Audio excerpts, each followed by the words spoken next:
The Montgomery bus boycott was a huge event in the civil rights movement. Again, a lot of people, when they talk about the changes that occurred for black people in this period, they will reference the Montgomery bus boycott as being absolutely pivotal in the changes that happened. And actually, I'm going to start this kind of video off by just actually drawing, or trying to draw, a bus. So I'll draw the wheels on the bus as well, if I can, because it's probably a good place to start. And at the front of my bus, I'm going to have a little space here for the bus driver. And this is a bus in Montgomery, in the state of Alabama. I won't bother writing that because I think, it's irrelevant at this point, but it's in the state of Alabama. Now, by law, on buses in Montgomery, in the early 1950s, we have complete segregation of bus transport in Montgomery, Alabama.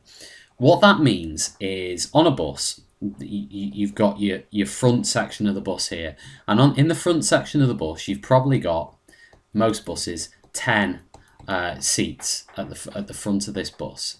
So I'll just write in my 10 seats here, and these 10 seats were reserved for white people, and there would be a sign to make it very, very clear: these first 10 seats, this area here, is reserved white only. It is a white only area of the bus. Now the rest of the bus, you've obviously got your rows here.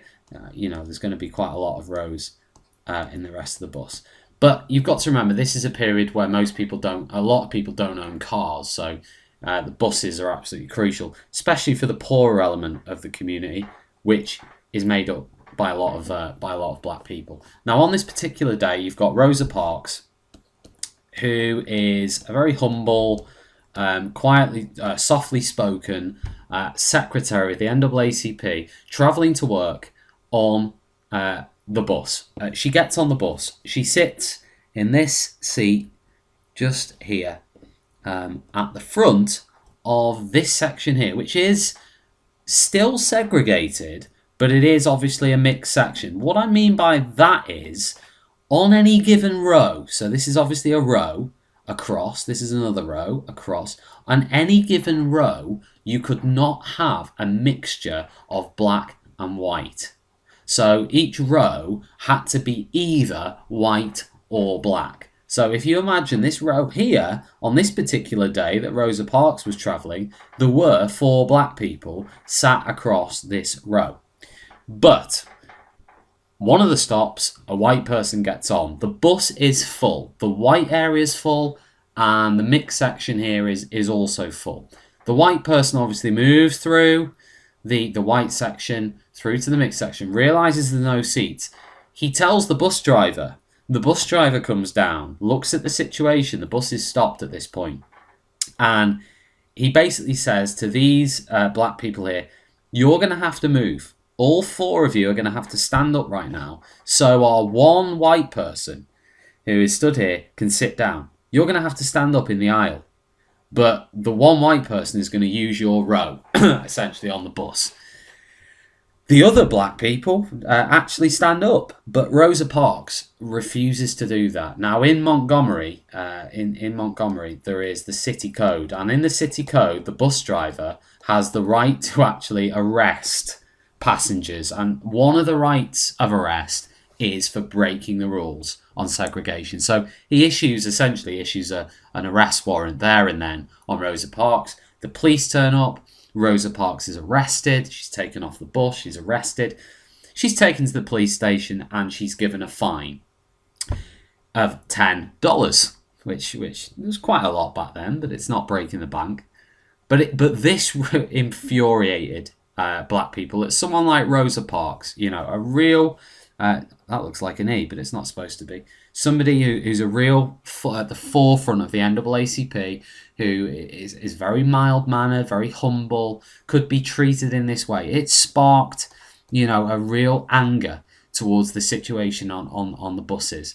And that anger led to a boycott, known as the bus boycott. boycott literally means when you stop using something. And in this case, black people were going to stop using the buses in Montgomery. This is going to be a huge deal because 75% of the people who use the buses in Montgomery, yes, you guessed it, are black people. So if you're a bus company, 75% of your customers are black. So the question is, if they all stop using the buses, what are you going to do? And they did. And this happened in December. This all started on the 5th of December, 1955, which is when the incident actually occurred. And the bus boycott began in earnest. It grew in size. More and more black people started to carpool. So they started to share lifts if they could. They walked. They used bicycles. Any method they possibly could to actually avoid using a bus. They did. Now, come February, March of 1956, we then have the emergence of leaders, people who are actually leading this protest. And one of those leaders is, of course, Martin Luther King, who would go on to be one of the at the forefront of the civil rights movement way into the 1960s. And he's a Baptist preacher. He's a Christian. He's the leader of a church. He also has a degree in theology. He comes out in support of this movement, and people almost gather around him. He becomes the focal point. And by the summer, there's a lot of media attention, actually, by the summer of 1956.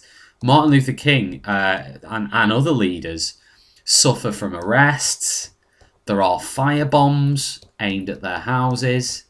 The violence is starting to get worse and worse. Now, at this point, the NAACP decide to take the matter to the Supreme Court because no one's really budging. So we need some kind of legal ruling on this. And the Supreme Court, in the court case, decided, using the Linda Brown versus Topeka case as a guide, they decided that segregation on the buses was illegal and unconstitutional. And this, again, was a landmark ruling. And essentially, they'd won. And then, actually, the bus companies were totally backing the Supreme Court because they were losing money. They might have been racist, but they were losing money, and money mattered to them. So they felt like they didn't have an option either, other than to actually desegregate. By 1957, Rosa Parks and Martin Luther King and the other leaders of this boycott can travel on buses in Montgomery desegregated. The bus boycott had worked, and it was peaceful protest, and it had worked, and that really paved the way for another series of peaceful protests that eventually, one of those things, this element of peaceful protest was one of the most important things in leading to equality for black people in the USA. And Rosa Parks, this one event on this bus that sparked it all off, really is seen as that kind of one of those turning points for black people in the civil rights movement.